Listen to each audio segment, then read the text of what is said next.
कर महल के द्वार पर जा पहुंचा। वहाँ सैनिक खड़े थे तो उन्हें सुनाते हुए कहने लगा, मेरे लकड़ी के खिलौने, कुछ करतब करके दिखाओ। ऐसा वह बार बार दोहराता रहा। यह सुन द्वार पर खड़े सैनिक उसके पास आकर बोले, अरे ना समझ लड़के, तू यह क्या कर रहा है? भला लकड़ी से बने ये खिलौने कैसे चल फिर सकते हैं? वीर ने भी जवाब देते हुए कहा, ना समझ मैं नहीं, ना समझ तो आप हैं। ये सुनकर सैनिक क्रोधित हो गया और बोला, ना समझ वो भी मैं? तुम ये कैसे बोल सकते हो? तब उसने कहा, जब एक बंदरिया अपने गर्भ से एक बेजान पत्थर को जन्म दे सकती है बालक की जगह, तो फिर मेरे ये लकड़ी के खिलौने क्यों नहीं करतब दिखा सकते? वीर का जवाब सुन सैनिक बौखला गया और भागते हुए राजा के पास जाकर बोला, महाराज, द्वार पर एक बालक है, उसे राजमाता बंदरिया के बारे में पता है। वो जानता है कि उन्होंने एक पत्थर को जन्म दिया था और वो लड़का उस घटना को एक मिथ बता रहा है। बात की गंभीरता को समझते हुए राजा तुरंत रानियों को बुलाकर उनसे पूछता है, मुझे बताओ, जब बंदरिया ने पत्थर को जन्म दिया, क्या उस समय तुम वहाँ मौजूद थीं? तब बड़ी रानी कहती है, हाँ राजन, हम तीनों उसी कक्ष में मौजूद थे जब बंदरिया ने उस काले पत्थर को जन्म दिया था। मगर आज इतने सालों बाद आप हमसे ये प्रश्न क्यों पूछ रहे हैं? तब राजा ने उस बालक के बारे में कहा जो द्वार पर मौजूद है, और ये सुन रानियों के पसीने छूट गए। फिर बड़ी रानी राजा से कहती है,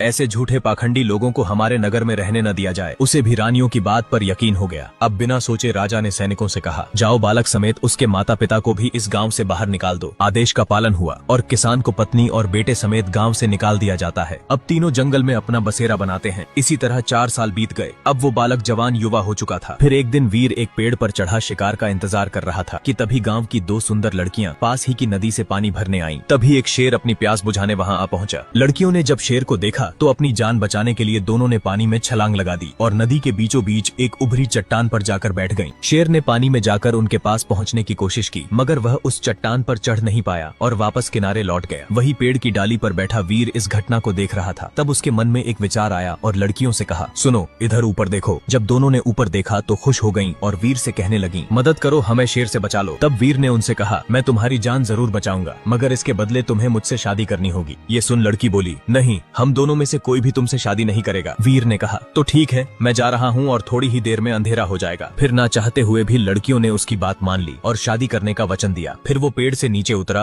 और सीधे शेर से जा भिड़ा। दोनों के बीच घमासान लड़ाई हुई। लड़कियां जब किनारे पहुंची तो यह दृश्य देख उनकी आंखें खुली की खुली रह गईं कि कैसे एक इंसान शेर पर भारी पड़ रहा था। फिर दोनों लड़कियां भागते हुए अपने घर गईं और अपने माँ पिता को सारा वृत्तांत कह सुनाया। ये सुन लड़की के पिता बहुत चिंतित हुए और ये खबर गाँव में आग की तरह फैल गई। फिर राजा को जब इस बात का पता चला तब लड़की के पिता को महल बुलवाया गया और उससे कहा, तुम्हें मालूम है ना कि राजपूत जब किसी को वचन देते हैं तो उसे जान देकर भी निभाते हैं। इस नाते तुम्हें अपनी दोनों बेटियों का विवाह उस लड़के से करना होगा। लड़की के पिता ने कहा, ठीक है महाराज, मुझे कोई आपत्ति नहीं। तब राजा अपने काफिले को लेकर दोनों लड़कियों के साथ वीर के घर पहुंचा और उससे कहा, क्या तुमने उस शेर से इन दोनों लड़कियों की जान बचाई थी? तब वीर ने कहा, हाँ महाराज। तो क्या अब ये दोनों मुझसे शादी करेंगी? राजा बोला, हाँ बिल्कुल, आज से ये दोनों तुम्हारी पत्नियां हैं। ये सुन दोनों लड़कियां राजा से हाथ जोड़कर बोली, महाराज ऐसा न करें, क्योंकि ये तो आवारा है, इसके पास न कोई काम है और न रहने की जगह। देखिए इसकी कुटिया कितनी छोटी है, भला हम दोनों कैसे रहेंगे इसके साथ? ये सुन राजा ने वीर से कहा, तो ठीक है, तुम गांव में रह सकते हो और उस घर को मैं बड़ा बनवा दूंगा और तुम्हें खेती करने के लिए जमीन भी दी जाएगी। राजा की बात से हर कोई सहमत हुआ और देखते ही देखते किसान के उस छोटे से घर को राजा ने एक विशाल कोठी में तब्दील करवा दिया। अब वीर माता पिता सहित अपनी 2 पत्नियों के साथ उसी घर में रहने लगा। अब 9 महीने बीत गए और वीर की दोनों पत्नियों ने एक पुत्र और एक पुत्री को जन्म दिया। फिर बंदरिया का आशीर्वाद लेने वीर अपनी दोनों पत्नियों और बच्चों समेत महल पहुंचा तो उन्हें देख राजा ने कहा, वीर तुम्हारा कैसे आना हुआ मेरे महल में? सब कुशल मंगल तो है ना? वीर ने कहा, मैं अपने दोनों बच्चों को नगर के राजा और उनकी रानी का आशीर्वाद दिलाने लाया हूँ, कृपया मेरी प्रार्थना को स्वीकार करे। तब राजा ने खुशी खुशी अपनी तीनों रानियों को बुलवाया, मगर बंदरिया नहीं आई, जिस पर वीर कहता है, महाराज आपकी चौथी पत्नी बंदरिया कहीं दिख नहीं रही, कृपया उन्हें भी बुलाइए। तब राजा ने कहा, उसे इन सब चीजों की समझ नहीं है, इसलिए मैंने अपनी 3 पत्नियों को ही बुलाया है। ये सुन वीर हाथ जोड़कर बंदरिया को बुलाने का आग्रह करने लगा। फिर राजा को उसकी बात माननी पड़ी और बंदरिया को बुलाया गया। तब वीर ने दोनों पत्नियों से कहा, बच्चों को लेकर जाओ और मेरी बंदरिया माँ से आशीर्वाद लो। बंदरिया को इतना सम्मान मिलता देख तीनों रानियां अंदर ही अंदर जल भुन रही थीं। फिर क्रोधित होकर बड़ी रानी वीर से कहती है, क्या तुम्हें पता नहीं कि मैं राजा की बड़ी रानी हूँ? इस नाते सबसे पहले तुम्हें मेरा सम्मान करना चाहिए। जिस पर वीर ने कहा, अगर मेरे बच्चों को उसकी दादी का आशीर्वाद मिला तो इसमें आपके सम्मान को ठेस कैसे पहुंची, बताइए। ये जवाब सुन तीनों रानियों समेत राजा भी सोच में पड़ गया और वीर से कहा, भला मेरी बंदरिया पत्नी तुम्हारे बच्चों की दादी कैसे हुई? तब वीर ने राजा को सारा वृत्तांत कह सुनाया कि कैसे तीनों रानियों ने मिलकर षड्यंत्र द्वारा बच्चे की जगह पत्थर रख उसे सैनिक को देते हुए रानी ने बच्चे को मारने का आदेश भी दिया था। ये सुन तीनों रानियों के चेहरे का रंग ही उड़ गया। फिर बड़ी रानी राजा से बोली, आप इस झूठे मक्कार लड़के पर विश्वास न करें, इसके पास क्या प्रमाण है कि ये जो कह रहा है वो सत्य है? तब वीर ने राजा से कहा, अगर आपको प्रमाण चाहिए तो उस सैनिक को बुलाकर पूछ लें, सब दूध का दूध और पानी का पानी हो जाएगा। फिर सच क्या है जानने के लिए राजा ने उस सैनिक को बुलाकर पूछा, इसने जो कहा क्या वो सत्य है? क्या ये मेरा बेटा है? अगर झूठ बोले तो मैं तुम्हें मृत्यु दंड दूंगा। जान पर आफत देख सैनिक ने राजा को सब कुछ सच सच बता दिया। ये सुन राजा अत्यंत क्रोधित हुआ। उसने तीनों रानियों को बंदी बनाकर कारागार में फेंकवा दिया और पत्नी बंदरिया, बेटे वीर और बहुओं पोता पोती सहित खुशी खुशी महल में रहने लगा।